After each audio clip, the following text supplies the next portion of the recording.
बादशाह को जैसे ही पता चलता है कि गुलाम सुंदरी को हवेली से लेकर चला गया है तो वो फौरन अपनी फूफो खुर्शीद के पास जाता है और इनसे पूछता है कि सुंदरी कहाँ है। खुर्शीद बादशाह को बिल्कुल नहीं बताती कि इस वक्त सुंदरी कहाँ छुपी हुई है। इसके बाद बादशाह फौरन जावेद से कहता है कि गुलाम का पता लगवाया जाए। कुछ ही देर में जावेद आकर बताता है कि गुलाम एक ध्याने गाँव के घर में मौजूद है। ये सुनकर बादशाह फौरन अपनी गाड़ी निकालता है और तेजी से इस गाँव पहुंच जाता है। वहां पहुंचकर वो गुलाम के माथे पर बंदूक तान देता है। इसके बाद गुलाम भी बादशाह के सामने बंदूक तान देता है, लेकिन पीछे से बादशाह के आदमी आ जाते हैं। वो गुलाम को पकड़ लेते हैं और इसे रस्सियों से बांध देते हैं। फिर वो सुंदरी को जबरदस्ती खींचकर अपने साथ ले जाते हैं और गाड़ी में डाल देते हैं। दूसरी तरफ कुर्बान को जब ये खबर मिलती है कि बादशाह सुंदरी से शादी करने वाला है तो अगले दिन बादशाह सुंदरी को शादी की शॉपिंग के लिए गाड़ी में बिठा कर ले जाता है, लेकिन रास्ते में कुर्बान के आदमी आकर सुंदरी पर गोली चला देते हैं। बादशाह इन लोगों को देख लेता है और सुंदरी को बचाने के लिए आगे आता है, मगर गोली जाकर बादशाह के सीने में लग जाती है। ये देखकर सुंदरी बहुत घबरा जाती है और फौरन बादशाह को लेकर अस्पताल पहुंच जाती है।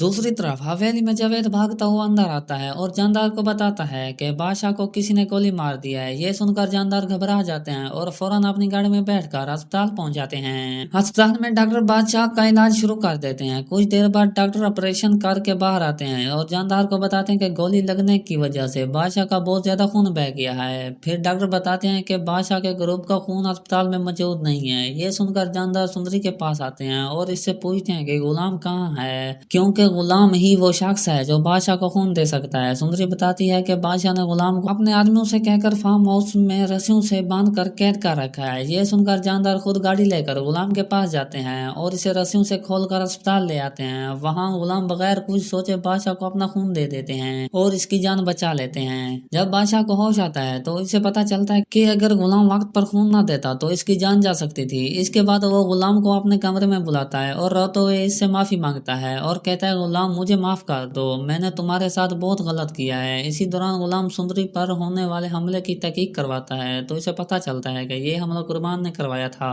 इसके बाद गुलाम फौरन इसके खिलाफ कार्रवाई करता है। अगले ही दिन पुलिस गुरबान के घर पहुंचकर इसे गिरफ्तार कर लेती है। इसके बाद जब बादशाह ठीक होकर घर आता है तो वो सीधा खुर्शीद के पास जाता है और कहता है कि अब इसने फैसला कर लिया है कि गुलाम और सुंदरी की शादी ही होगी। अगले ही दिन बादशाह खुद मौलवी साहब को लेकर आता है और खुशी खुशी गुलाम और सुंदरी की शादी हो जाती है। इसके बाद गुलाम सुंदरी को हनीमून के लिए सीधा कश्मीर ले जाता है। दूसरी तरफ बादशाह भी अपनी बीवी मोर से सच्ची मोहब्बत करने लगता है। एक दिन अचानक मोर की तबीयत बहुत खराब हो जाती है तो बादशाह इसे फौरन डॉक्टर के पास ले जाता है। डॉक्टर चेकअप करने के बाद खुशखबरी सुनाती है कि मुबारक हो, बादशाह आप बाप बनने वाले हैं। ये सुनकर बादशाह बहुत खुश हो जाता है और फौरन गुलाम को कॉल करके ये खुशखबरी सुनाता है कि तुम मामू बनने वाले हो। लेकिन गुलाम हंसते हुए बताता है कि वो भी यही बताने वाला था कि सुंदरी भी मां बनने वाली है। दोस्तों, अगर आप इन दोनों के प्यारे प्यारे बच्चे देखना चाहते हैं तो अपनी राय कमेंट सेक्शन में जरूर बताएं। वीडियो पसंद आए तो लाइक कर दीजिएगा और अगर पहली बार चैनल पर आए हैं तो चैनल को सब्सक्राइब भी कर लीजिए। याद रहे, ये सिर्फ हमारी पेश गोई है जो इंटरटेनमेंट और एजुकेशन के मकसद के लिए बनाई गई है। शुक्रिया।